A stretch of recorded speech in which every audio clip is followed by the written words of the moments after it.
L'Assemblée plénière de la Cour de cassation a rendu le 15 avril dernier 4 arrêts déterminants en matière de procédure pénale qui viennent bouleverser le Code de procédure pénale français et notamment les dispositions relatives à la garde à vue. Par cette décision, l'Assemblée plénière vient dire deux choses. La première, c'est que la loi française ou les dispositions françaises en matière de garde à vue sont inconventionnelles, c'est-à-dire qu'elles sont contraires à la Convention européenne de sauvegarde des droits de l'homme qui est invocable en droit français.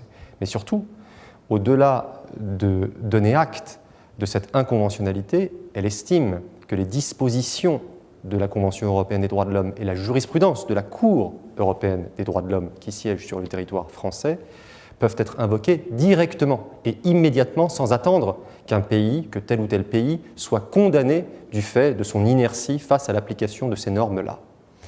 En faisant cela, la Cour de cassation vient en réalité de répondre astucieusement à trois personnes.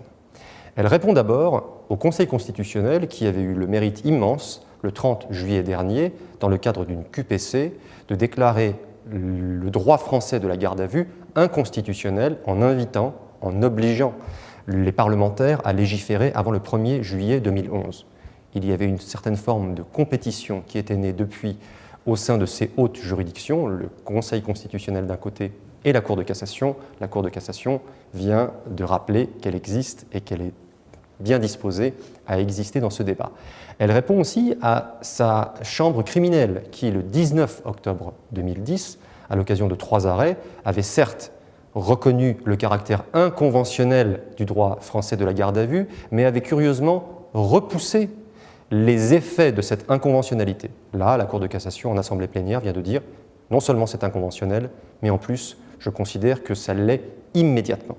Et puis par ailleurs, elle répond enfin au gouvernement qui, quelques jours auparavant, avait fait voter le 12 avril, puis promulgué le 14 et enfin publié le 15 avril, c'est-à-dire le matin même de ces décisions, une loi réformant la garde à vue, mais qui était très en deçà de ce que la Cour européenne des droits de l'homme et sa jurisprudence désormais invocable en France avaient décidé.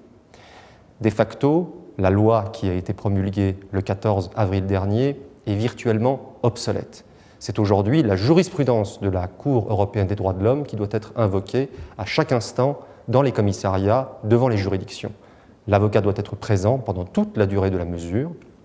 Le droit au silence doit être notifié. Le cas échéant, l'avocat doit être présent.